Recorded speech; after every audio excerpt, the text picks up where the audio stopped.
Richard. My name is Rob Coulter. I'll be speaking later, but right now it's my distinct pleasure to introduce Nancy Driggs, who will be coming up here shortly.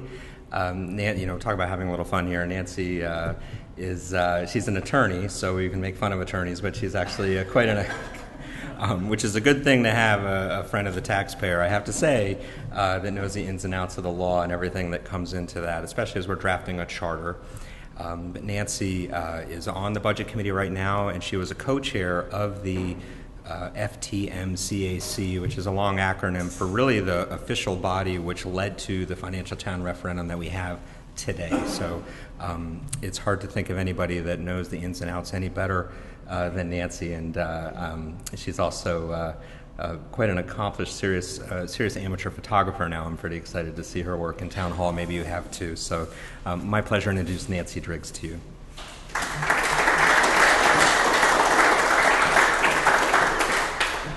Thank you, Rob. You're probably going to be hearing a lot of similar themes here tonight. I was a member of the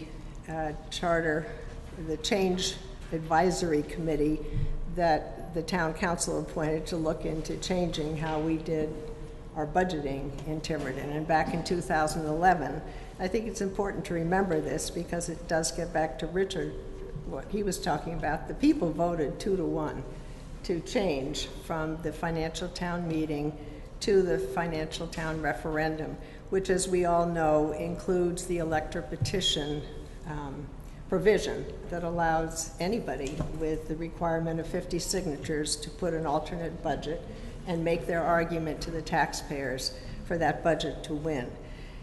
I'm in my third year of being on a 4-year term for the Budget Committee, and actually we had a very exciting this year on the Budget Committee because there were sort of 5 of us who have similar feelings about the budget and how it should be, but you need 6 to get a majority. It's 11 people. So we were very persuasive, and there were a lot of hardworking people on the committee, and we ended up passing by at least a majority, but in many cases with more than a majority, a Budget Committee budget that was 0.5% tax levy increase, which is just astounding that this has happened.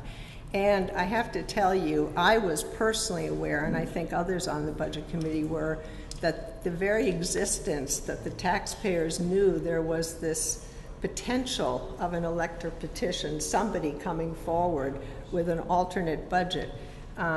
I think we all noticed, whether it was from the various department heads coming up with their request or the Budget Committee in its consideration of their recommendations, that the pencils were really sharpened this year, and there really was an effort.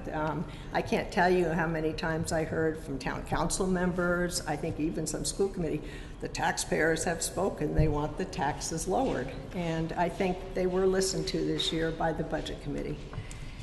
So, why am I running for the Charter Review Commission? I have 1 more year on the Budget Committee. And I guess the short answer is there were sort of a series of 2 alarms that went off. The first happened actually when I was away last summer in August on vacation in Maine, and Jeffrey sent me an email, and one of the candidates running, who was a former town council, was actually attempting to get put before the voter a provision that would have done 2 things to the elector petition. It would have required, rather than 50 votes to get on the ballot, over 1,000 votes in a week. I mean, that's more than you need to run for the state rep. And the other thing, it was attempting to put in a limit on how far the elector petition could differ from what the Budget Committee recommendation was in any given year. So it was really constricting and neutering the elector petition.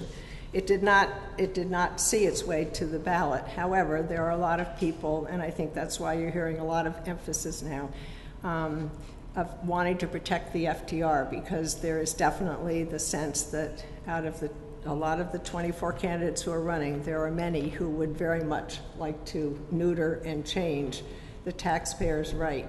And I really like the way Richard put it, because it is impressive to see what happened to the tax levy increases once the FTR came in. But I think we too easily forget those are the taxpayers speaking. I mean, this is your fellow citizens saying we want lower taxes, and they deserve to be listened to. The other alarm that went off for me had to do with the casino revenues, and I don't know how many are aware, but the town council had formed a casino subcommittee. And we noticed so in November, when the casino vote passed in Tiverton, on the December agenda, there was this, for the town council, there was an item where they wanted to do two things. The first was they were planning to change the mission statement of this subcommittee that was already formed.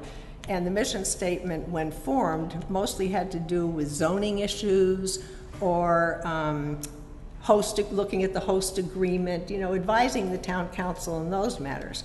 But all of a sudden, the minute the town voted in the casino, there was an amendment being offered to add a sentence to the mission statement of this casino subcommittee, and that was to develop a plan to allocate the gaming revenues from the casino. And Jeff called me, and we just went, what?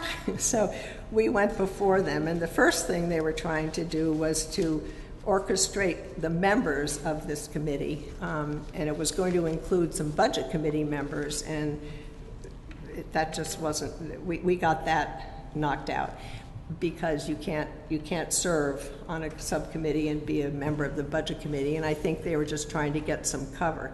The language was allowed to stay, and the town solicitor made a ruling that the charter was not clear, that the revenue section, which clearly delineates what money goes into forming the budget committee docket, et cetera, included the gaming revenue. So I think that's a very important thing we need to, in reviewing the charter, we need to make sure that that gaming revenue is clearly spelled out in the charter, that it goes in the general fund and through the general fund into the normal FTR budgeting process, so that once again the taxpayers get to choose how this revenue, and I agree with Richard, I've spoken to so many people, and the reason they voted for the casino, most of them, is with the thought that it was going to reduce their taxes. And if they thought that this money was somehow going to end up in a side slush fund, or just going without the voters getting to choose, I think it would be very disturbing to them. And this chart actually shows if the huge effect of the casino revenues, if you get what you think you're going to get, which who knows, but it could have a huge impact on lowering your taxes. So those are the two reasons I chose to run for the Charter Review Commission.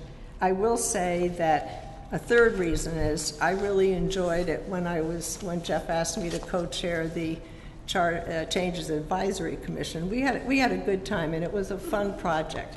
I mean, I am a lawyer, and I enjoy working with words, and we spent a lot of time getting public input, both from department heads and from the public, into suggestions for what people might want to see as a change.